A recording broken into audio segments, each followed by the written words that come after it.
Rowdy, கட்ட பஞ்சாயத்து பண்றவன், ஜாதி வெறியன் இவங்க எல்லாரையும் புடிச்சு வேட்பாளரா போட்டு வச்சிருக்காங்க இந்த தீய சக்தி. தீய சக்தின்னதும் உங்களுக்கு டக்குன்னு டிஎம்கே ஞாபகம் வந்திருக்கும். யார் என்ன ஏதுன்றதெல்லாம் விவரமா பார்த்துருவோம்.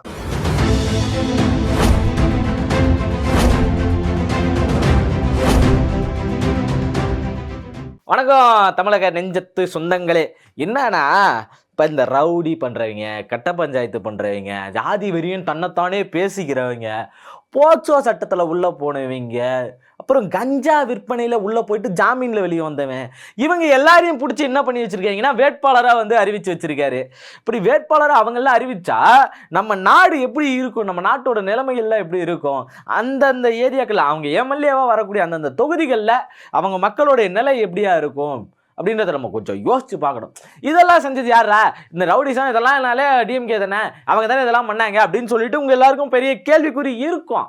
ஆனா அந்த கேள்விக்குறிக்கெல்லாம் பதில் சொல்ற மாதிரி மாற்று சக்தியா வந்திருக்க எங்க அண்ணன் இந்த வேலைகள்லாம் செஞ்சிருக்காரு. என்ன யார் யார எங்க போட்டிருக்காரு அப்படின்னு தான் சின்ன சின்னதா நான் நோட் பண்ணி எழுதி வச்சு கொண்டாந்து இருக்கிறேன். ஏன்னா மற்றவங்க யாருக்கு நம்ம எழுதி வச்சிருக்கோமா தெரியாது. எங்கள் அண்ணன் மாற்று சக்தியாக வராரு, அவரை நாங்கள் நம்புகிறோம் அப்படின்றப்ப அவருடைய வேட்பாளர் பட்டியலை நம்ம கண்டிப்பாக சொல்லி ஆகணும். அந்த இடத்துல ரொம்ப குறிப்பிடத்தக்க ஒன்று முதல்ல ஒன்று இருங்க. நம்ம எங்கேயோலாம் போவோம். ஆர்கே நகர், சென்னையில் ஆர்கே நகர் தொகுதியில் மரிய வில்சன் அப்படின்றவர் வந்து பின்னாடி உங்களுக்கு வீடியோ போட்டுக்கிறேன். ஆர்கே நகர் மரிய வில்சன் அப்படின்றவர் என்ன பண்ணியிருக்காரு அப்படின்றத கொஞ்சம் போய் அந்த வீடியோவில் பார்த்துட்டு வந்துருங்களேன். ஆர்கே நகர் திரு டாக்டர் என் மரிய வில்சன் நிர்வாக குழு உறுப்பினர்.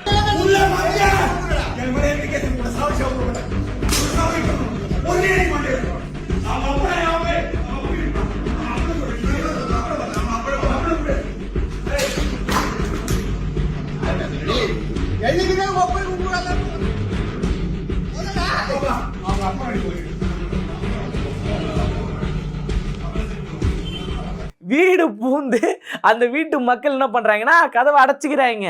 எப்பா இப்படியாச்சும் விட்டுறான்னு சொல்லிட்டு அவங்க அடைச்சிக்கிறாங்க. வீடு பூந்து அதை தூக்கி அடிக்கிறதுன்ற வேலையை பார்த்துட்டு இருக்காரு. வெளியே வந்தால் அவனை முடிச்சிருவன்ற லெவலுக்கு அவர் அங்கேருந்து பேசிக்கிட்டு இருக்காரு. அப்போ இவர் எம்எல்ஏவாக நமக்கு வராருன்றப்ப எந்த அளவுக்கு பொறுப்பாக இருப்பார், எந்த மாதிரியான ஒரு மாற்று சக்தியாக இருக்கும் அப்படின்றத நம்ம ரொம்ப முக்கியமாக யோசிச்சு பார்க்கணும்.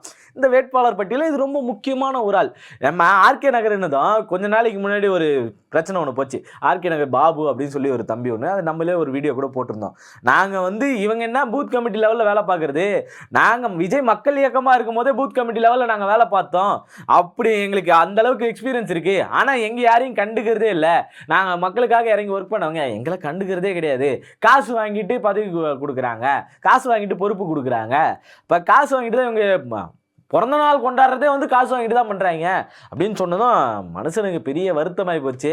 இப்போ இவரை பிடிச்சி விஜய் பிடிச்சி யாராச்சும் நான் சார் உங்கள் சட்டம் ரோட்டில் தெருவாக போய் சைக்கிள் ஓட்டிக்கின்னு யாரெல்லாம் போஸ்டர் ஓட்டினானோ அவனுக்கு தான் பதவி அப்படின்னு சொன்னேன். எங்கள் அண்ணன் புஷி ஆனந்த் அண்ணன் எந்த பக்கம் எடுத்து மூஞ்ச வச்சுப்பாரோ தெரில. அவருக்கு சதி பண்ணுற வேலையே இதை கூட இருந்து அதை வச்சு நான் பண்ணினுங்கிறாரு. புஷி ஆனந்த் காலி பண்ணணும், ஆதவர்ஜுனா காலி பண்ணணும் புஷி ஆனந்த். இவங்க ரெண்டு பேரும் சேர்ந்து விஜய் காலி பண்ணுவாங்க போல.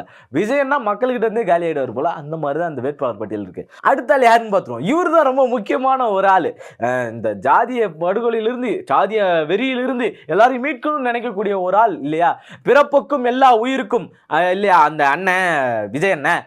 அவரு கம்பம் தொகுதியிலிருந்து இவர் நிற்கிறாரு. ஜெகநாதன் மிஸ்ரா அவர்கள் அவருடைய முன்னால் அந்த மேடை பேச்சுகளை கேட்டு அப்படி மெய் சிலிர்த்து போயிருக்கு. விஜய் என்ன பேசுறது எப்படி சிலுக்குதா ஒன்று இருக்காது, ஆனாலும் சிலுக்கும் இல்லையா, அந்த மாதிரி மெய் சிலுக்கக்கூடிய ஒன்று, அதையும் சேர்த்து பார்த்துருங்க. திரு PLA ஜெகநாத் மிஸ்ரா கழக நிர்வாகி.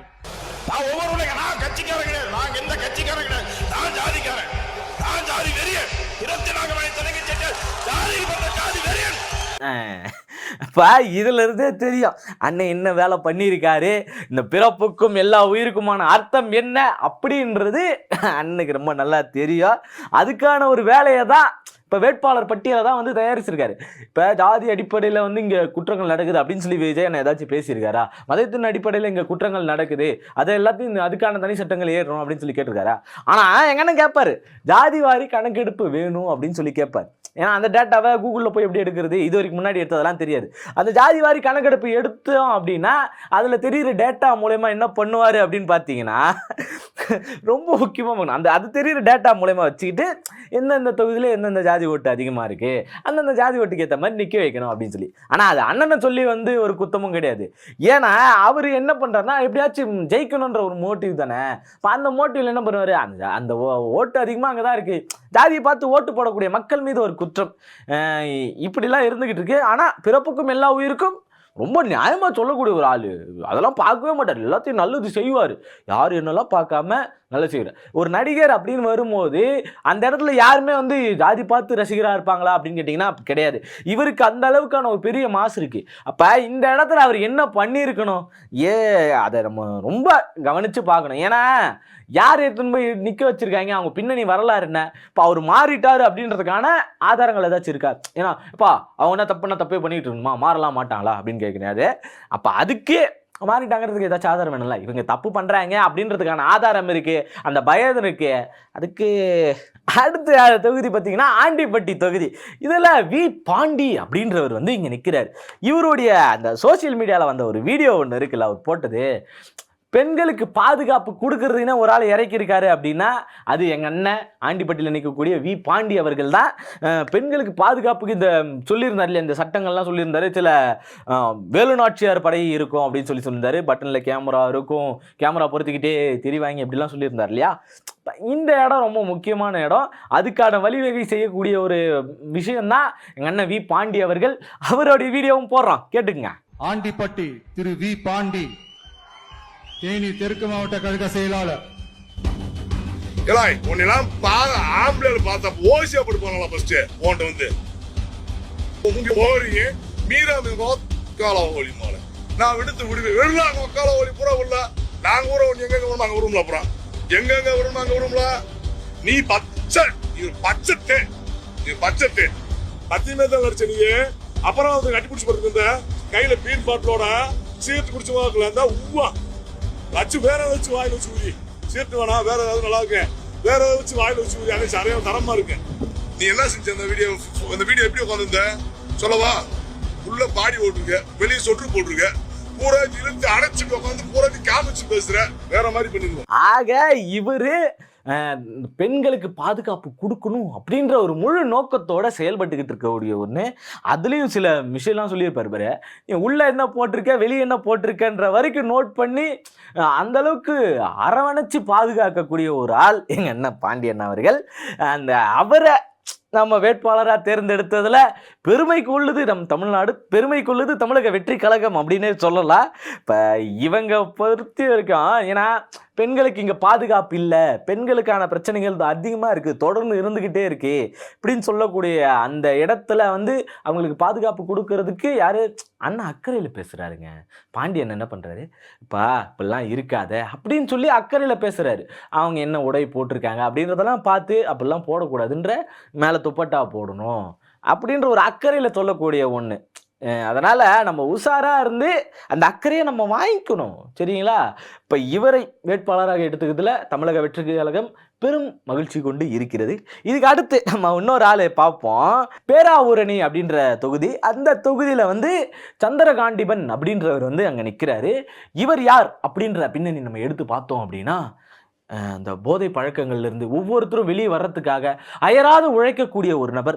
போதை பழக்கங்களே இந்த தமிழ்நாட்டில் இருக்கக்கூடாது அப்படின்ற உழைக்கக்கூடிய ஒரு நபர் இருக்கார் இல்லையா விஜய். என்ன போதை பழக்கம் அதிகமாகிருச்சு, 4 நேரில் கூட போதையால் தான், இந்த கஞ்சா இந்த மாதிரியான விற்பனை போதைகளாலே தான் இந்த சம்பவங்கள்லாம் நடக்குது. அங்கே ஒரு நடந்த வெட்டு சம்பவம் எல்லாமே நடந்தது அப்படின்னு சொல்கிறாங்க இல்லையா. இப்போ அதுக்கு எதிராக நின்று குரல் கொடுத்த ஒரு ஆள். அது மட்டும் இல்லாமல் வடசென்னை பகுதியில் ஆதவர்ஜனா சொல்லியிருப்பார், வடசென்னையில் ரவுடிசமும் கஞ்சாவும் வந்து அதிகமாகிடுச்சு அப்படின்னு சொன்னார் இல்லையா. அது ஏன் வடசென்னை மட்டும் குறிப்பிட்டு சொல்றாருன்னு தெரியல. இவங்களுக்கெல்லாம் வடசென்னைனா நக்கலாகி போச்சு.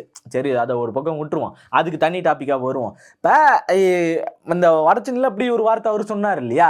இந்த இடத்துல இவர் அண்ணன் காண்டிபன் அவர்கள் வந்து அதை ஒழிக்கணும் அப்படின்றதுக்காக பாடுபட்ட ஒருத்தர். நியூஸ் மட்டும் பார்த்துட்டு வந்துடுறீங்களா? இதுலேயே ரொம்ப தெளிவாக தெரிஞ்சிருக்கும். அண்ணன் அந்த ஜாமீனில் வெளியே வந்தார்ப்பா, பாவம். ஜாமீனில் சத்த அப்போ தான் வந்தா, அப்படியே அவரை பிடிச்சி என்ன பண்ணிட்டாங்க, போட்டாங்க. என்ன பண்ணுறது தெரியாமல் அண்ணன் பெரிய, அதாவது அவர் ஏன் அந்த இடத்துல கடத்தி இருக்காரு, கஞ்சா கடத்தின வழக்கில் ஏன் அவரை பிடிச்சிருக்காங்க, அது ஏன் ஜாமீனில் விட்டாங்க? இப்போ ஜாமீனில் விட்டதுக்கான ரீசன் தெரியுமா? ஜாமீனில் விட்டுருவாங்களா அவ்வளோ சீக்கிரம்? அப்போ ஜாமீனில் விட்டுருக்காங்கன்னா அவர் மேலே தப்பு இல்லைன்னு அர்த்தம். அவருக்கு அந்த ரீசன், கஞ்சா கடத்துக்கான ரீசன் என்னன்னா, மக்கள் மத்தியில் வந்து கஞ்சா பழக்கங்கள் அதிகமாகிடுச்சு, அதனால் நான் அதை எல்லாத்தையும் கடத்திய திரும்ப எங்கன்னா போட்டுருவேன் அப்படின்ற காரணத்துக்காக கஞ்சா கடத்தின ஆள் தான் அண்ணன். அதனால் நீங்கள் பெருசாக எதுவும் வருத்தப்படலாம் வேணாம். அண்ணன் அவர்கள் இந்த இடத்துல இப்படி இருக்காரு அப்படின்றதுக்காக நீங்கள் அந்த செய்தி வந்து திமுக சதி. அவர் கஞ்சா கடத்தலாம் இல்லை, அவர் அந்த இடத்துல நின்னாரு, பக்கத்தில் மூட்டை எடுத்துட்டு வந்து வச்சுட்டாங்க. அதனால் அவர் மேலே இப்படி ஒரு சதி வந்துருச்சு. ஆகையால் மக்களே, தமிழக வெற்றி கழகம் ஒரு தூய சக்தி. அந்த தூய சக்தியை ஜெயிக்க வைக்க நம்ம என்னெல்லாம் பண்ணணும் அப்படின்றதுக்கான ஒரு சரியான எடுத்துக்காட்டு இது இருக்குது. அந்த சரியான வேட்பாளர்களை வந்து இவங்க எல்லாருமே உருவாக்கி இருக்காங்க. இப்போ இந்த வேட்பாளர்களை வெற்றி வேட்பாளராக, வெற்றி கொடியின் வேட்பாளர்களாக மாற்றணும் அப்படின்னா அதுக்கு நம்ம அயராது உழைக்கணும். அந்த அயராத உழைப்பை தொடர்ந்து கொடுக்க இந்த மக்கள் எல்லாருமே வெற்றி நிலையை கொண்டு வருவாங்க. இப்போ இந்த வேட்பாளர்கள் எல்லாரையுமே நம்ம என்ன பண்ணணும், ஜெயிக்க வைக்கணும். தமிழக வெற்றி கழகம் ஒரு தூய சக்தி அப்படின்றதுக்கான சிறந்த எடுத்துக்காட்டோடு இவங்க எல்லாம் இருக்காங்க. இந்த வேட்பாளர்கள்லாம் என்ன பண்ணலாம், என்னெல்லாம் செய்யலாம் அப்படின்ற சின்ன கருத்துக்களை, ஏன்னா அந்த கருத்துக்கள் மூலமா பல்வேறு மற்றவங்களுக்கு போய் சேரும், பல்வேறு மக்களுக்கு கொண்டு போய் சேர்க்க முடியும். அந்த சேர்ப்பு இந்த தமிழக வெற்றி கழகத்தை ஜெயிக்க வைக்கும். அது சரியா? அதனால் நீங்கள் என்ன பண்ணுங்கள், மறக்காமல் கமெண்டில் சொல்லிட்டு போயிடுங்க. யார் ஜெயிக்கிறா என்ன ஏதுன்றத நம்ம வெயிட் பண்ணி கண்டிப்பாக பார்க்கணும். நன்றி.